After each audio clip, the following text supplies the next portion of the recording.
ሰላም ውድ ቻናል ቤተሰቦች ሰላማችሁ ይብዛ። እንደምን ሰነበታችሁ?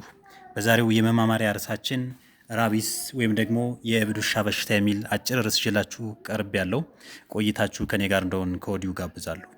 መግቢያ ላይ እንደተናገርኩት የእብድ ውሻ በሽታ ወይም ደግሞ ራቢስ የምንለው እንግዲህ ብዙዎቻችን የውሻ ከላባት ወይም ደግሞ ውሻን የሚያሳብድ በሽታ እያልን እንደምንጠራው ለሁላችንም ግልጽ ነው። እንግዲህ ራቢስ ቫይረስ ወይም ደግሞ ውሻን የሚያሳብድ በሽታ በተለይ ሴንትራል ነርቪስ ሲስተም የምንለው ወይም ደግሞ ቅንጭላትን በአብዛኛው በማመም ውሾችንና ሰዎችንም ለእብደት የሚዳርግና ገዳይ የሆነ በሽታ ነው ማለት ነው። ኢቲዮሎጂውን ስናይ እንግዲህ ራቢስ በሚባል አርኤንኤ ስትራንድድ በሆነ ቫይረስ ከውሾች ወይም ደግሞ ከድመቶች ወደ ሰው ልጅ የሚተላለፍ በሽታ ነው። ዓለማዊ ስርጭቱንም ስናይ እንግዲህ የእብድ ውሻ በሽታ በአብዛኛው የዓለማችን ክፍል እንስሳትን የሚያጠቃ በሽታ ነው። ብዙ ጊዜ የቤት እንስሳት ወይም ደግሞ ዶሜስቲክ አኒማል የምንላቸውና አልፎ አልፎም ደግሞ የዱር እንስሳት የዚህ በሽታ ፕራይሜሪ ሶርስ ወይም ደግሞ ቀዳሚ ምክንያት ሆነው እናገኛቸዋለን ማለት ነው። ያው እንደተለመደው ይህ በሽታ 90% በሚሆነው በዓለማችን ክፍል የሚተላለፈው በውሾች ነው። ይህ ማለት የመጀመሪያ ተጠቂዎቹ ውሾች ናቸው ማለት ነው። ለዚህም እንደ ምክንያትነት የሚገለጸው ምንድነው?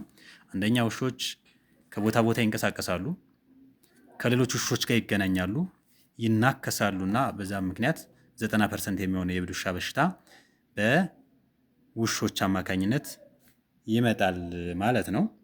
ይህ ውሻ እንግዲህ ብዙ ጊዜ ይሄ በሽታ ማለት ነው ከሰው ወደ ሰው ከተላለፈ በኋላ ምልክት ሳያሳይ ለረጅም ወራት የመቆየት አቅም አለው ማለት ነው።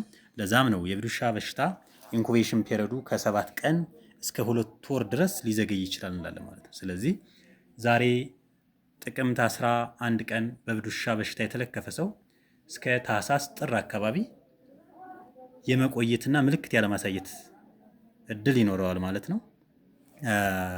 ምልክቶቹ ምንድናቸው ካለን የመጀመሪያው ነገር በፌዝ እንከፍለዋለን። እንግዲህ የእብድ ውሻ በሽታን በመጀመሪያዎቹ ጥቂት ቀናት በ4 ቀናት ውስጥ በዚህ በሽታ የተያዘ ሰው የሰውነት መሞቅ ሊኖረው ይችላል፣ ትኩሳት፣ ራስ ምታት ሊኖረው ይችላል፣ ማቅለሽለሽ አይነት ስሜት፣ ሽቅብ ማለት ወይም ደግሞ ማስታወክ ይኖረዋል ማለት ነው።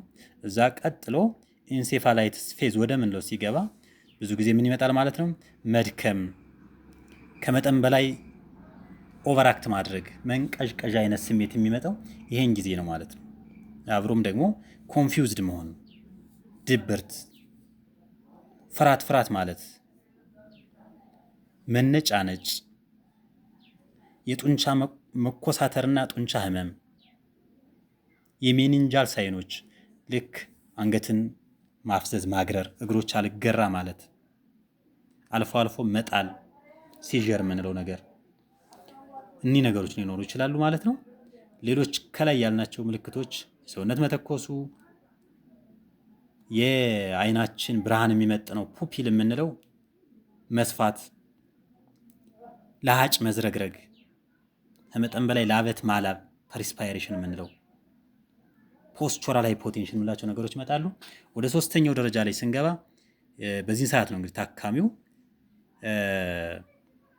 በርካታ የሆኑ ክራኒያል ነርቭ ዴፊሲትስ የምንለው ወይም ደግሞ የፊትና የቅንጭላት ጡንቻዎች መዛል ይጀምራሉ።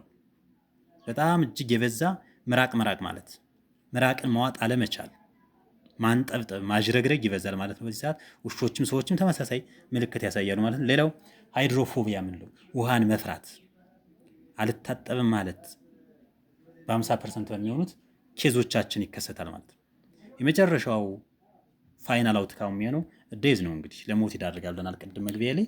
ስለዚህ እነዚህ ታካሚዎች ብዙ ጊዜ ለሞት ይዳረጋሉ ማለት ነው።